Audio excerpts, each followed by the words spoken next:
अस्सलाम वालेकुम नाज़रीन, अंडरग्राउंड न्यूज़ के साथ मैं हूं मिशा अरशद। हेडलाइन जानिए आपने, यहाँ बढ़ते हैं खबरों की तफसील की तरफ।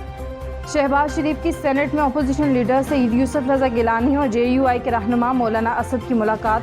शहबाज शरीफ को तकरीर से रोके जाने और बजट की कॉपियाँ अपोजिशन पर फेंकने और हुकूमती रवैये की शदीद मजम्मत। मियाँ शहबाज शरीफ ने कहा कि ये तारीख का स्याह दिन है, हुकूमती रवैये की जितनी मजम्मत की जाए कम है।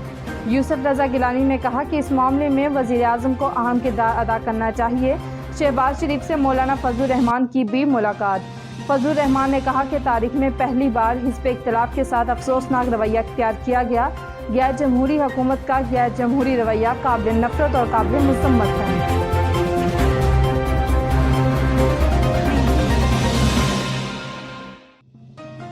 Chairman People's party Bilawal Bhutto ने कहा कि हुकूमती अरकान ने ऐवान के तकद्दुस की धज्जियाँ उड़ा दी।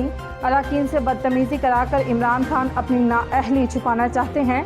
ऐवान में अवामी नुमाइंदे नामुनासिब रवैया इख्तियार करेंगे तो यह पार्लिमान के शायान शान नहीं। पार्लिमान में गैर संजीदा रवैया इख्तियार करना अच्छी रवायत नहीं।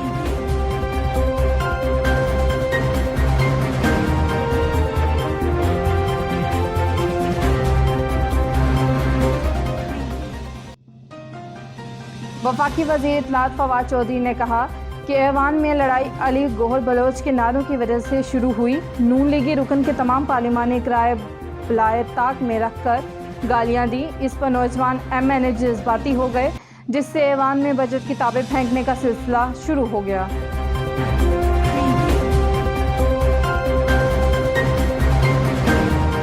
लाहौर समेत पंजाब के मुख्तलिफ शहरों में कोरोना वैक्सीन खत्म हो गई। शहरियों को 2 रोज बाद आने का कह दिया गया। बहावलपुर और फैसलाबाद में भी वैक्सीनेशन का अमल रुक गया। गुजरांवाला डिवीजन में 3 दिन का स्टॉक रह गया। कराची के एक्सपो सेंटर समेत शहर के कई वैक्सीनेटर में चीनी वैक्सीन खत्म हो गई। कतार में लगे शहरियों को वापस भेज दिया गया। कराची के एक्सपो सेंटर में 40 साल से ज़ायद उम्र और गैर मुल्की वीज़ों के हामिल अफराद को एस्ट्राजेनेका वैक्सीन लगाने का अमल जारी है।